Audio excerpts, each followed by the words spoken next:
नमस्ते। आज हम एक बहुत ही कमाल की कहानी देखने वाले हैं। एक ऐसे शहर की जो कभी दुनिया के सबसे प्रदूषित शहरों में गिना जाता था। जी हाँ, हम बात कर रहे हैं बीजिंग की। कैसे उसने खुद को पूरी तरह बदल दिया और आज वो पर्यावरण सुधार की एक मिसाल बन गया है। तो चलिए शुरू करते हैं ये दिलचस्प सफर। तो बात है जनवरी 2013 की और बीजिंग का एयर क्वालिटी इंडेक्स यानी AQI पहुंच गया था 993 पर। जरा सोचिए, 993। ये लेवल इतना ज्यादा खतरनाक था कि कहना गलत नहीं होगा कि उस हवा में सांस लेना जहर पीने के बराबर था। इस भयानक संकट को दुनिया भर में एक नाम दिया गया, एयरपोकलिप्स, मतलब हवा से आई तबाही। और सच कहूं तो ये नाम उस हालात को बिल्कुल सही बयां करता था। ये एक ऐसा पॉइंट था, एक ऐसा मोड़ जहां से पीछे हटने का कोई रास्ता नहीं था। अब कुछ न कुछ करना ही था। तो चलिए थोड़ा और गहराई में उतरते हैं और समझने की कोशिश करते हैं कि उस एयरपोकलिप्स के दौरान बीजिंग में असल में जिंदगी कैसी थी। कल्पना कीजिए, पूरा का पूरा शहर एक मोटी ग्रे धुंध की चादर में लिपटा हुआ है। विजिबिलिटी इतनी कम, 100 मीटर से भी कम, कि 100 से ज्यादा फ्लाइट्स कैंसिल करनी पड़ी। और सबसे डरावनी बात तो ये थी कि अस्पताल सांस की तकलीफ वाले मरीजों से खचाखच भरे हुए थे। हालात बहुत बुरे थे। तो जब पानी सिर से ऊपर चला गया और दुनिया भर में भी इस पर बात होने लगी, तब जाकर सरकार हरकत में आई।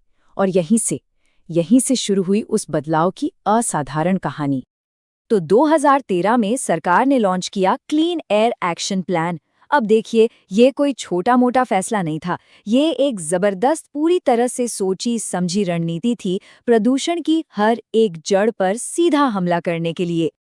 अच्छा, तो इस एक्शन प्लान के 4 मेन पिलर्स थे। पहला, जहां से सबसे ज्यादा प्रदूषण आ रहा था, यानी एनर्जी सोर्स, उसे ठीक करना। दूसरा, ट्रांसपोर्ट सिस्टम को पूरी तरह बदल देना। तीसरा, जो बड़ी बड़ी इंडस्ट्रीज थीं, उन पर लगाम कसना। और चौथा और सबसे जरूरी, जवाबदेही तय करना ताकि नियम सख्ती से लागू हों। चलिए एक एक करके इन सबको देखते हैं। तो सबसे पहले बात करते हैं उस चीज की जो इस पूरी समस्या की जड़ थी, कोयला। देखिए, कोयले को सबसे ज्यादा प्रदूषण फैलाने वाला ईंधन माना जाता है और बीजिंग की उस जहरीली हवा का असली विलन यही था। तो जाहिर है इस जंग की शुरुआत भी इसी के खिलाफ होनी थी। और जो बदलाव हुआ वो सच में हैरान करने वाला था। कुछ ही सालों के अंदर बीजिंग ने अपने सारे के सारे कोयला पावर प्लांट्स को गैस पावर प्लांट से रिप्लेस कर दिया। मतलब एक शहर जो पूरी तरह कोयले पर निर्भर था, वो देखते ही देखते चीन का पहला ऐसा शहर बन गया जो पूरी तरह क्लीन एनर्जी पर चल रहा था। ये एक बहुत बड़ा कदम था। लेकिन कहानी सिर्फ बड़े पावर प्लांट्स पर खत्म नहीं हुई। ये बदलाव हर घर के दरवाजे तक पहुंचा। सोचिए, लाखों घरों से कोयले वाले पुराने हीटर हटाए गए और उनकी जगह नए इलेक्ट्रिक या गैस हीटर लगाए गए। मतलब बदलाव जमीनी स्तर पर हो रहा था। अच्छा, तो एनर्जी वाली प्रॉब्लम तो सुलझ रही थी। अब बारी थी सड़कों पर ध्यान देने की, यानी प्लान का दूसरा मोर्चा, गाड़ियों से होने वाला पॉल्यूशन। ये नंबर देखिए, 783 किलोमीटर। पता ये क्या है? 2022 तक बीजिंग में इतनी लंबी मेट्रो लाइनें बिछ चुकी थीं। ये दुनिया के सबसे लंबे मेट्रो नेटवर्क्स में से एक है। मतलब सीधा था, लोगों को एक शानदार ऑप्शन दिया गया कि वो अपनी गाड़ी घर पर छोड़े और पब्लिक ट्रांसपोर्ट का इस्तेमाल करें।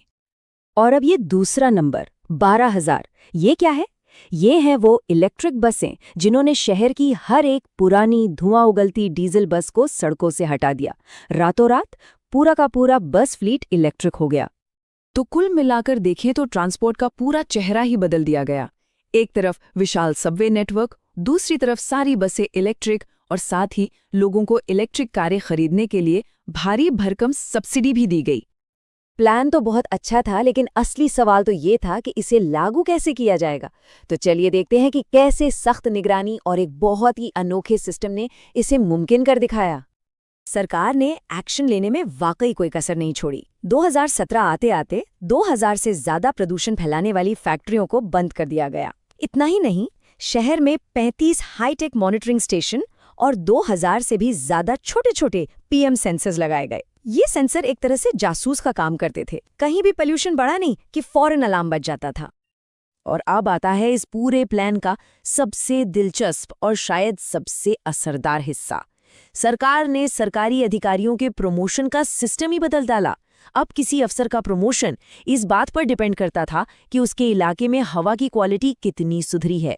सीधा सा हिसाब, हवा साफ करो और प्रमोशन पाओ। इस एक कदम ने सबको जवाबदेह बना दिया। तो लगभग 1 दशक की इस जबरदस्त मेहनत के बाद आखिर नतीजा क्या निकला? चलिए देखते हैं कि बीजिंग की आज की हकीकत क्या है। ये जो फर्क है, ये अपने आप में पूरी कहानी कहता है। सोचिए, 2013 में 993 का वो डरावना AQI और आज औसतन 77 का लेवल। कहाँ वो एयरपोकलिप्स का घुटन भरा दौर और कहाँ आज का बीजिंग, जहाँ नीला आसमान देखना अब कोई सपना नहीं बल्कि एक आम बात हो गई है। नतीजा हमारे सामने है। एक ऐसा शहर जो पूरी तरह से बदल चुका है। एक ऐसा शहर जहाँ के लोग अब सच में चैन की सांस ले सकते हैं। तो आखिर में एक बड़ा सवाल हमारे सामने है। आज जब दुनिया के कई बड़े शहर प्रदूषण की मार झेल रहे हैं, तो बीजिंग के इस जबरदस्त और निर्णायक एक्शन से क्या सबक सीखा जा सकता है?